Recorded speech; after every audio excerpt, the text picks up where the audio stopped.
Epica'ni 221 Mers varianti kelib qoldi do'stlar. Ko'rib chiqishga tayyormisizlar? Nega 221 Mers deyapman? Chunki 221 Mersni salonni shunday ko'chirib turib, ichkariga olib o'tib qo'yishdi. Bitta ko'rib olsanglar bo'ladi.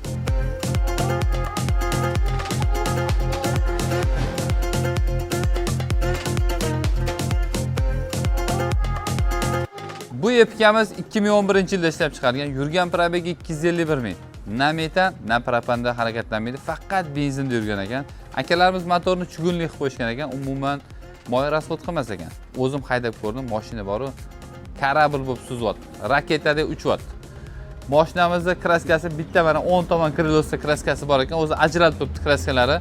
Qolgan joyi qalbis kabi top-toza ekan, egalarining ishlari bo'yicha. Xo'p, kapotda ozgina miyatina qilib yuboradigan ishlar bor ekan. Salonni ko'rdinglarmi? Bitta like bosib qo'yasizlar. Ozgina apshikalarda chizilgan joylari bor. Shu joylarni o'zingizlar uchun bitta chiroyli qilib olsanglar, zo'r holatga kelib qoladi. Bu mashinamiz siz uchun arzon birovda Tex 5,5 ming dollarga qo'yib beramiz. Sirazi videoga like bosib, Epica'ning ishqibozlariga shu videoni tashlab qo'yasizlar. Bosinglar.